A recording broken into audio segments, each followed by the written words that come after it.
So that's a blessing. And so we should be starting our rehearsal probably sometime this month for the Easter program. And our message today is out of Psalm 37.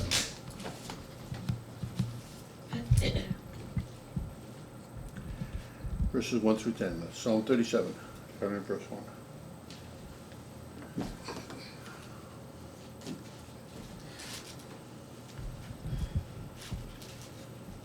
It says there, fret not thyself because of evildoers, neither be thou envious against workers of iniquity. We're starting a new year and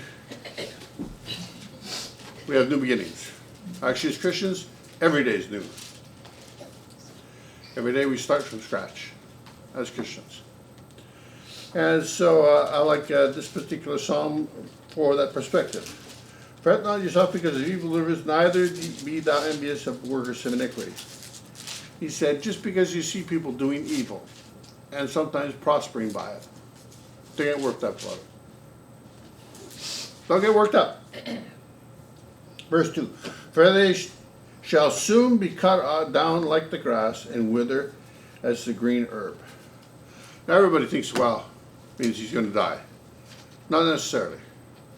But it means that what they're doing isn't going to last forever. You'll see it come to an end at some point. Trust in the Lord and do good.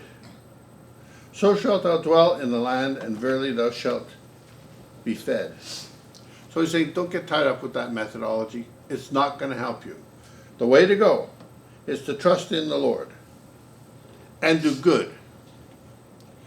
Well, you can't trust in the Lord and not do good. Kind of goes hand in hand. If you're going to trust in the Lord, you're trusting for God for good things. And if you're a believer, you have to trust God. Now, there's lots of people that profess to be believers, and they trust in all kinds of things except God. They trust in their degree. They trust in their work experience. They trust in their IRA. They trust in their health insurance. They trust in all kinds of things, but they don't really trust in God. Well, that's the way to go. It's all considered evil if it's not trusting in God. Trust in the Lord and do good, and thou shalt dwell in the land. So you're going to be okay. You're going to be taken care of, and you shall be fed. So you're not going to go hungry. You might not have everything you want. But difficult things come into our lives to draw us closer to God. And when we get to that place, there's a breakthrough. Delight thyself also in the Lord, and he shall give thee the desires of thine heart. I love that verse. It's not just about, well, he'll make sure that you're fed. Well, that's not much of a recommendation for being a believer. But he's saying, delight thyself also in the Lord, and he shall give thee the desires of thine heart. You see, when you delight yourself in the Lord, when you delight in being in his presence, when you delight in pleasing God, he will give you the desires of your heart. Why? Because when you're serving God and you're calling on him, the very desires of your heart are things that it comes from God himself. So he puts it in your heart to want it, and then he gives it to you to show you that he's a good God. So he puts it in your heart, and then while you're yearning for it, he gives it to you. So I'm saying, well, if you have a God that's going to give you what you want anyway, why would you want to get out there and try to do it the wrong way? Get it by doing evil. Doing it the way the world does it. Doesn't make sense. Verse 5. Verse 5. Commit your way unto the Lord, trust also in him, and he shall bring it to pass. Well, that's pretty straightforward, isn't it? Commit your way unto the Lord. Trust also in him, and he shall bring it to pass. There's lots of things we don't know. You say you want a new job, you commit that into God's hands. The new job he may give you is the old job that you have, just changing the circumstances. And he'll do that. All of a sudden you look back, I've had that experience. I look back and think, wait a minute. When I first came to LA, I started at the bank I didn't want to be at, in a position I didn't want to be in. and living downtown where I didn't want to be. And by the time I had to leave that position, I looked back and I thought, hey, wait a minute. I had a whole different attitude when I started this job. And God changed my attitude because He changed the position. Commit thy way unto the Lord and trust in Him, and He will bring it to pass. What you trust God with, He will bring it to pass. You may be 60, but He'll bring it to pass. I can say that because I'm past 60. And I'm still trusting Him for things. Both my wife and I. And we're believing it. And He shall bring forth thy righteousness as the light, and thy judgment as the noonday. I like that. Your righteousness as the light. Is it light out there when you walk outside? Yes, because it's the daytime. Thy judgment as the noonday. Well, judgment on your behalf is what he's talking about. Things that go your way. It'll be like the noonday. It's there. It happens every day. Rest in the Lord and wait patiently for Him. Ooh, that's the tough part. Everybody wants it now. Everybody wants it yesterday.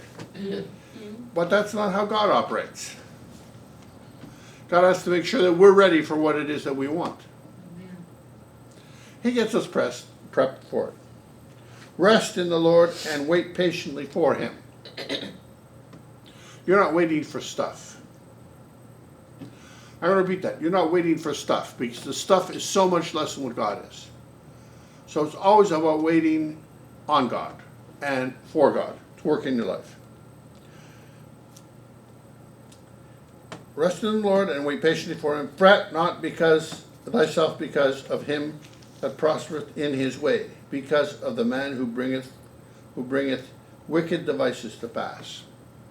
He said, don't fret because you've seen other people getting ahead by nefarious means, by doing the wrong thing. So they get cut down like grass. But the Bible tells us the blessing of the Lord makes rich, and He adds no sorrow with it. So when you get a blessing from God, there's no poison in the middle of it. It's all good, all the way through. That just simply means we have to go to God for it, and we have to wait for Him to answer. Verse 8, cease from anger and forsake wrath. Give it up. It's not going to help you. Fret not thyself in any ways to do evil.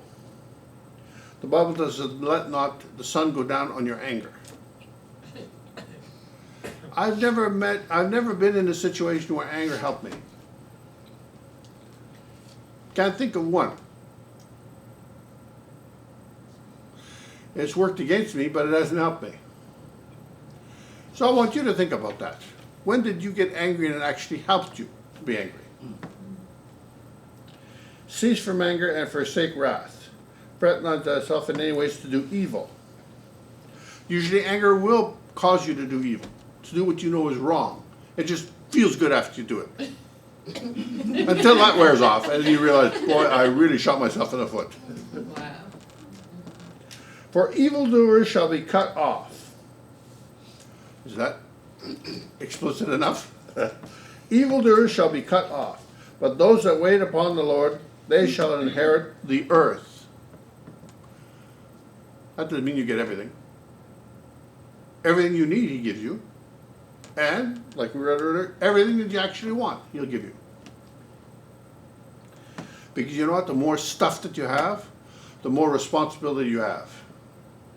Everything that you have has to be taken care of. It's always easier to get it than it is to keep it. Doesn't mean it's easy to get it, it's just easier to get it than to keep it. Verse 10, for yet a little while, and the wicked shall not be. Yea, thou shalt diligently consider his place, and it shall not be. The wicked can't stand. But when you stand in the Lord, you will continue to stand. Nobody wants to get knocked over, including the wicked. But they're always looking for a quick way to make something happen. Well, you can, if you find a quick way, it's not righteous. Why? It doesn't involve waiting on God. I haven't met anybody who was wicked and doing the wicked devices that really thought it was good. They knew it was wrong. But it's like, well, why not? Was their thinking. Why not is because we just read in there, why not? Because you're going to lose it in the end. And there's always going to be sorrow that goes with it. And that is my message for the new year.